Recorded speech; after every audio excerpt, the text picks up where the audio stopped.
daughter drifted further apart. Now that silence has finally been broken, and the truth is far more heartbreaking than anyone imagined. Suri Noel, once known as Suri Cruise, grew up under a spotlight she never asked for. Born into fame, raised in secrecy, and separated from her father by forces too powerful for a child to understand. But now, at 19, she's speaking with her choices, not her words. And the message has stunned everyone who remembers the picture-perfect family that once smiled on red carpets. This is the real story of a daughter who grew up watching her father from a distance, and the man who watched her disappear from his life. The dream that began like a movie. When Tom Cruise and Katie Holmes first crossed paths in 2005, it was the kind of story that made headlines before it even began. Katie was 26, glowing with post-Dawson's Creek success, a rising actress with the charm of a small-town dreamer. Tom was 43, already an icon. Top Gun, Jerry Maguire, Mission Impossible, the kind of man whose name alone filled theaters. For Katie, it wasn't just admiration. Years earlier, she had openly told 17 magazine that her dream was to marry Tom Cruise. It sounded innocent then, almost girlish. No one imagined it would come true. When Tom saw her for the first time, he reportedly told his associates, "I'm going to marry her." Within weeks, the impossible became real. The chemistry was undeniable. The romance explosive. They were photographed holding hands in Rome, laughing like teenagers, unable to hide their affection. The world watched as Tom, usually private and composed, transformed into a man consumed by love. Then came the moment that changed everything. His infamous appearance on the Oprah Winfrey Show, jumping on the couch, shouting, "I'm in love." It was bizarre, unforgettable, and pure Tom Cruise. To some, it was romantic. To others, unsettling, but no one could look away. By April 18, 2006, their daughter Suri was born. The baby who symbolized their whirlwind love story. Tom described her birth as the happiest day of my life. He couldn't stop talking about her, calling her a miracle. Yet, even that miracle was shaped by the beliefs that ruled his life: Scientology. Katie, once a Catholic schoolgirl from Toledo, found herself navigating an entirely different world. Her pregnancy and Suri's birth followed Scientology customs, including silent birth, where no one in the delivery room was allowed to speak. Tom even bought a sonogram machine to track the pregnancy himself. To outsiders, it seemed strange, even controlling, but to it was devotion. Their wedding that November was the stuff of tabloids and dreams held in the 15th century Odescalchi Castle in Bracciano, Italy. It cost over $3 million. Katie wore Giorgio Armani. Tom beamed with pride. Guests included Jennifer Lopez, Will Smith, and the Beckhams. But behind the smiles, Katie's parents worried. As lifelong Catholics, they were uneasy about the church that now surrounded their daughter's life. And as they feared, the fairy tale soon became something else. A life governed by belief, by secrecy, by power. For Tom, it was love. For Katie, it was the beginning of isolation. And for Suri, it was the start of a childhood that would never be ordinary. The Perfect Family cracks to BY 2007. Tom Cruise and Katie Holmes looked untouchable. They were the faces of a Hollywood dream. Red carpets, private jets, magazine covers. To the world, they were a perfect family, the world's most famous actor, his radiant wife, and their beautiful daughter. But behind that polished image, something was beginning to fracture. Friends noticed that Katie rarely appeared alone. Whenever she went out, members of Tom's inner circle, often connected to Scientology, were never far behind. Even at casual outings, she was shadowed by quiet, watchful figures who seemed to record every detail of her behavior. Over dinner one evening, journalist Maureen Orth observed the subtle unease between them. When fans approached their table, Katie smiled politely, then said something that startled Orth, "Oh, we don't go outside very much." It sounded innocent, but to those who understood Scientology's strict structure, it was revealing. Tom was still the same force of energy he'd always been, confident, charismatic, and completely loyal to his faith. He'd already become one of Scientology's most powerful ambassadors, helping promote its celebrity center and defending it against critics. To him, the church wasn't a religion. It was truth, discipline, and salvation. For Katie, it became a boundary she could never cross.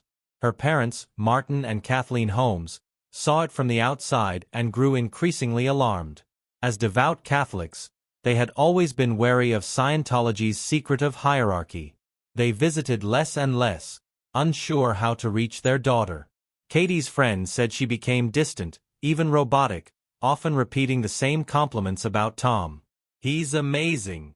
He's wonderful." As if rehearsed, her light dimmed. Meanwhile, Tom's two adopted children with Nicole Kidman, Bella and Connor, were already devoted Scientologists deeply embedded in the church. For Tom, it was natural that Siri would follow the same path. But Katie wasn't ready to surrender her daughter to a system she didn't understand. Slowly, quietly, she began to pull away. By 2010, rumors spread that Katie felt trapped. She'd stopped attending some church events, started reconnecting with old colleagues, and was spending more time in New York without Tom. Behind the scenes, she was gathering information, planning something monumental. By 2011, the cracks had become impossible to hide. Katie's smiles in public grew stiffer, her movements more cautious. People who once saw a fairy tale now saw fear. And as she held her daughter's hand tighter than ever, she was already thinking of a way out. An escape that would soon shock the world and end the illusion of Hollywood's perfect family. The escape that stunned Hollywood. June 29, 2012. The world woke up to a shock that no one saw coming. Katie Holmes files for divorce from Tom Cruise. The timing was cold and calculated, just days before his 50th birthday. It was more than a breakup. It was a rescue mission. In later interviews, Tom admitted he hadn't expected it. "It hit me hard," he said quietly. "Life can do that to you." Behind the scenes, Katie had been preparing for months, moving with the precision of someone who knew she was being watched. She switched cell phones, hired new security guards, and replaced staff she suspected of reporting to Scientology handlers. Every call, every movement was planned. Her father, Martin Holmes, a lawyer known for his sharp legal mind, was her silent strategist. He had helped draft a prenup years earlier, and now he used it to ensure her freedom. Katie chose New York as the battleground instead of California, knowing its laws favored the parent seeking sole custody. She filed the papers in secret while Tom was filming Oblivion in Iceland. He learned about the divorce the same way the rest of the world did, through headlines. For a man who controlled every part of his life, it was the ultimate loss of control. Court documents later revealed Katie's motive: protection. She wanted full custody of 6-year-old Suri and complete authority over her schooling, medical care, and religion. Her fear wasn't of Tom. It was of the church that had surrounded them. Former Scientologists later claimed that Katie believed Suri might be sent into the organization's CEO program when she grew older, a possibility she couldn't accept. The legal war ended almost as suddenly as it began. Within 11 days, the divorce was finalized. Tom agreed to pay $400,000 a year in child support, covering all of Siri's needs until she turned 18, plus additional expenses for health, insurance, and education. But money wasn't what Katie wanted. What she wanted was distance, legal, physical, and spiritual. The day after the settlement, she and Suri vanished from Los Angeles. They resurfaced in New York City, where paparazzi found them walking hand in hand through Chelsea. Gone were the handlers, the guards, the staged appearances. Katie looked tired, but free. She smiled, a real smile, for the first time in years. For Siri, freedom came with silence. The father who had once lifted her on red carpets and called her his miracle was gone. Not with anger, not with a fight, just gone. And in that silence, a new life began. One that neither Hollywood nor Scientology could script. The missing years. After the divorce, Tom's world and Suri's world split completely in two. In 2013, he gave a rare deposition during a lawsuit and was asked whether Katie had left him to protect Suri from Scientology. Tom bristled at the question, calling it offensive, but then admitted it was true as one of the assertions. It was the closest he ever came to acknowledging the divide. That same year, reports emerged that Tom had seen Suri only once since the divorce during a brief private meeting. After that, nothing. No photos, no confirmed sightings, no visits. In the years that followed, Tom buried himself in work. Mission Impossible sequels, Top Gun, Maverick, world tours, and stunts that defied gravity. Every time he jumped off a cliff or hung from a plane, fans cheered. But somewhere, his youngest daughter was growing up without him. Meanwhile, Katie focused on rebuilding a normal life for Suri. She enrolled her in private school in Manhattan, took her to parks, cafes, and dance classes. Friends noticed that Suri was bright, kind, and surprisingly grounded for a child born into fame. Katie shielded her from the spotlight. No red carpets, no interviews, no Hollywood chaos. By her teenage years, Suri had grown into her mother's mirror image.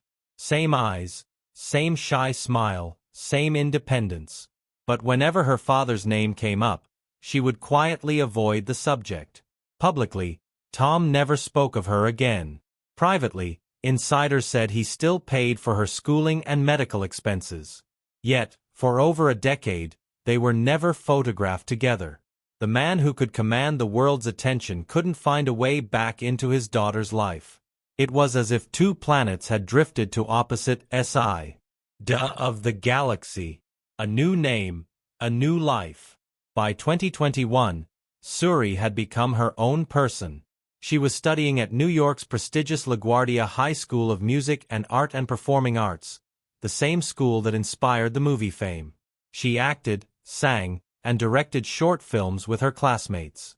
But one decision signaled something deeper. In her senior year musical, The Addams Family, the program listed her name not as Suri Cruise, but Suri Noel, her mother's middle name. It wasn't just a stage choice. It was identity. When she graduated in June 2024, the same name appeared on the official list, Suri Noel. Tom wasn't there. He was thousands of miles away, spotted at a Taylor Swift concert in London. The contrast was painful for fans who remembered the beaming father from 2006. Katie, on the other hand, was there in New York, clapping and crying quietly among the other parents. Her daughter had become a young woman, and she had done it without the protection of Hollywood or the presence of her father. Later that summer, Suri enrolled at Carnegie Mellon University in Pittsburgh, majoring in fashion. Katie helped her move into her dorm, carrying boxes herself. There were no cameras, no entourage, just a mother and daughter doing what normal families do. In the fall, Katie directed a new film, Happy Hours, reuniting with her old Dawson's Creek co-star Joshua Jackson. During filming in 2025, Suri visited the set, now 19, poised and self-assured. She wore khaki pants, a white tank top, red sneakers, and carried a calm confidence that years of silence had shaped. The world barely recognized her, but her message was clear. She wasn't Tom Cruise's daughter anymore.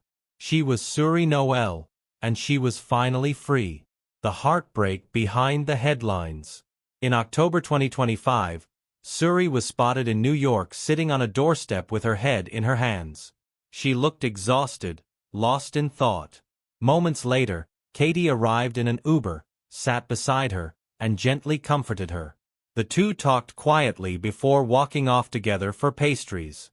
To outsiders, it looked like an ordinary mother-daughter moment. But for those who followed their story, it felt like a symbol of how much they've leaned on each other since the day everything changed. Suri is now 19, a college sophomore studying fashion, writing music, and exploring who she is. Her relationship with her father remains non-existent. He continues to pay her tuition and health expenses, but they haven't spoken publicly or been seen together in 12 years. Meanwhile, Tom continues to soar professionally. He's preparing to film scenes in outer space with NASA and SpaceX. The man who once reached the top of Hollywood now plans to reach beyond Earth itself. But the distance between him and his youngest daughter may be the one he never bridges. Sources close to the family say Katie has tried to keep bitterness out of the picture, focusing on gratitude and growth. She calls Suri an incredible person and says her greatest pride is seeing her daughter's strength and independence. And yet, even in her new identity, Suri carries the weight of a story that isn't hers alone.